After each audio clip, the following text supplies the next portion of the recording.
I see this tiny figure walking through this enormous, lush, beautiful landscape, and I feel as if I am him, and I'm going to be rounding this bend and wondering where the path leads. You can see in the very distance up on top of the next mountain peak, a little tiny roof of a pavilion creeping out from on top of the trees. We're looking at one leaf from a series of 40 by an early Ming artist whose name is Wang Lü. He's referred to as a physician, although we don't really know much about him, but he made these magnificent ink and brush images on paper of a very famous mountain in Chinese history. Mount Hua is in Shanxi province, and Shanxi province is a little bit to the north, and the mountain itself is known for being this treacherous vertical form, very otherworldly.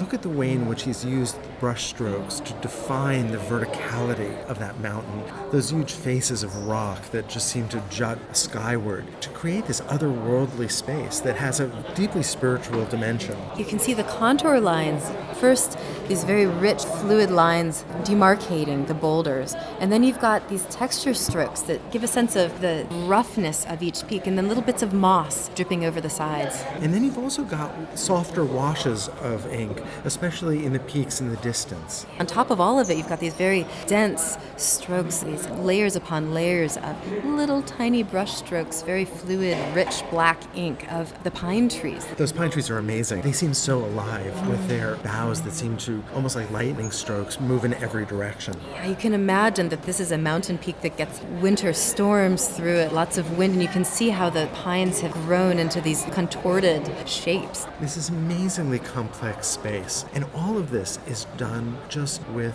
black ink. But there is such a spectrum of qualities of that ink that we don't feel limited in the least. Yeah, we don't even need color. In fact, landscape originally was not thought to need color. There was so much potential of the brush, this very calligraphic use of the brush, as if you're writing. But many of the other leaves do use color. They use a kind of subtle blue-green that has a specific reference to the history of Chinese painting. In the Tang Dynasty, the blue-green landscape style benefited from all of these new pigments, these new minerals that were coming through the Silk Road. Here we see this reference to that use of this very subtle ink wash to refer to this paradisical realm, this otherworldly place. This is a Taoist idea that the mountain was inhabited by the immortals, perfected beings. And so, although that's not explicitly referenced here, it does exist subtly in the background. And as we look more deeply into each of these different leaves, all of them, of course, are done on paper. They're album leaves, meaning, unlike a hand scroll, they don't unroll, unfurl. They're specific scenes. Each of them pictures a particular place in the mountain, a particular moment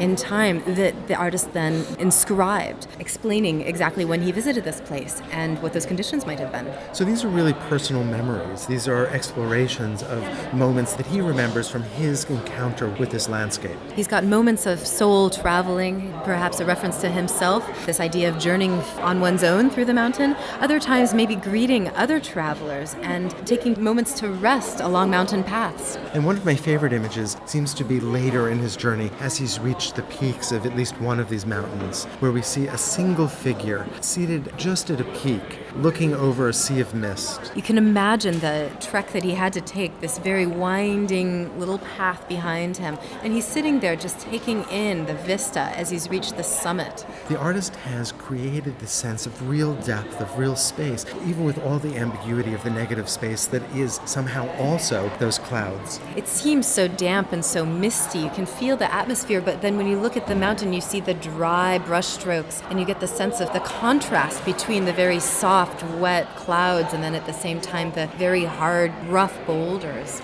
Wang Lü painted this in 1384, and we know that he spent quite a bit of time in these mountains. He didn't just go here, climb the peak, and come home. He spent time living here, taking in every corner of the landscape and getting to know people, and painted these album leaves to record, to document each of those spaces for his own personal use. I feel so lucky that I have access to this artist's understanding of this landscape from 700 years ago.